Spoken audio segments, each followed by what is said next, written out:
మీ అందరికీ ఓ మాట అండి. అసలు వీడియో చేయకూడదు అనుకున్నాను ప్రస్తుతానికి, కానీ తప్పట్లేదు.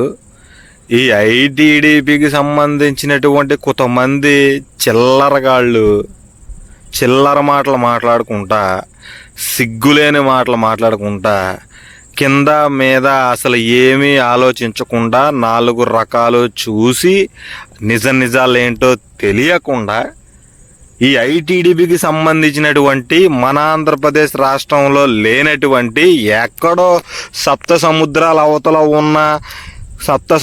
అవతల ఉండి ఉద్యోగాలు చేసుకునేటువంటి కొంతమంది విగ్గుగాళ్ళందరూ, కొంతమంది చిల్లరగాళ్ళందరూ నోటికొచ్చినట్లు మా వైఎస్ఆర్సీపీ నాయకుల కోసం జారిపోయి మాట్లాడుతూ ఉన్నారు.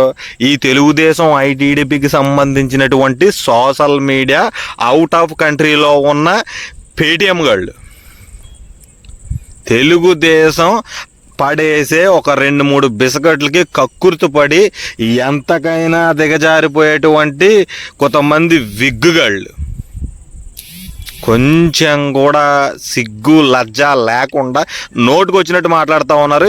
ఇవే మాటలు మేము మాట్లాడతాం. అయితే అధికారంలో ఉన్న ఈ తెలుగుదేశం పార్టీ వాళ్ళు కేసులు పెట్టుకుంటా అన్యాయంగా అక్రమంగా ఏ తప్పు లేకపోయినా కానీ మాట్లాడుతూ ఉంటారు. మరి ఇలాంటి చిల్లర మాటలు మాట్లాడే నా కొడుకుల్ని ఏమనాలి చెప్పండి. అసలు వాడెవడో యశ్ అంట, ఇంకొకడేమో న్యూస్ అనాలిస్ట్ అంట.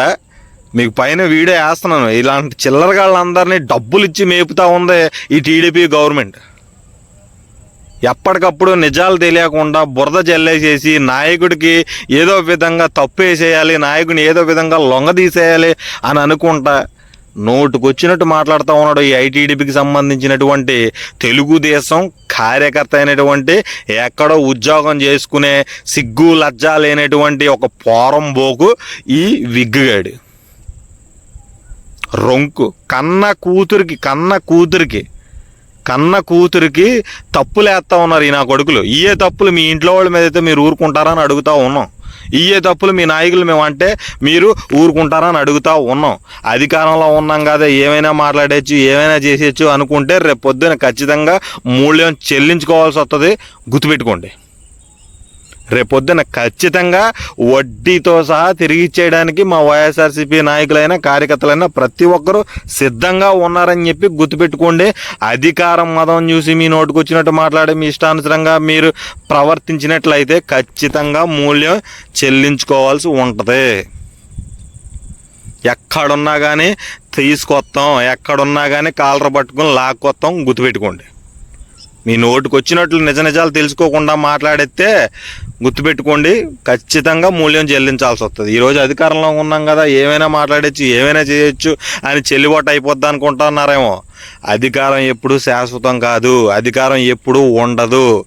రాత్రి పగలు ఎలాగైతే ఉన్నాయో అధికారాలు కూడా అలాగ మారిపోతూ ఉంటాయి. ఈరోజు మీద అవ్వచ్చు, రేపు ఖచ్చితంగా మాదవుతుంది. ఖచ్చితంగా లెక్కలు తేలుస్తాం. గుర్తుపెట్టుకోండి. నోరు అదుపులో పెట్టుకుని మాట్లాడండి, నిజాలు తెలుసుకుని మాట్లాడండి. ఏది పడితే అది వాగేసేసి ఈ చంద్రబాబు నాయుడు లోకేష్ గారు వేసే 2-3 పేటీఎం బిస్కెట్లకి కక్కుర్తిపడి మీ నోటుకు వచ్చినట్టు మాట్లాడినట్లయితే ఖచ్చితంగా ఊరుకునేది లేదు. వడ్డీతో సహా తిరిగి ఇచ్చేయాల్సి వస్తుంది. ఇకనైనా నోరు అదుపులో పెట్టుకుని మాట్లాడాల్సిందిగా కోరుతా ఉన్నాం. నువ్వు ఏడున్నా కానీ లాక్కొస్తాం విగ్గు. గుర్తుపెట్టుకో.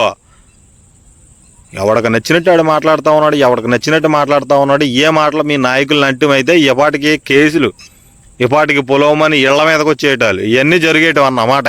ఎక్కడైనా నోరు అదుపులో పెట్టుకుని మాట్లాడమని కోరుతా ఉన్నామండి. మరి ఉంటానండి, తప్పలేదు. వీడియో చేయకుండా ఉందాం ఈ 4 రోజులు అని చెప్పి అనుకున్నాం. కానీ ఇలాంటి చిల్లరగాడి వీడియోలు చూస్తే ఖచ్చితంగా రియాక్ట్ అవ్వాల్సి వస్తూ ఉన్నదండి.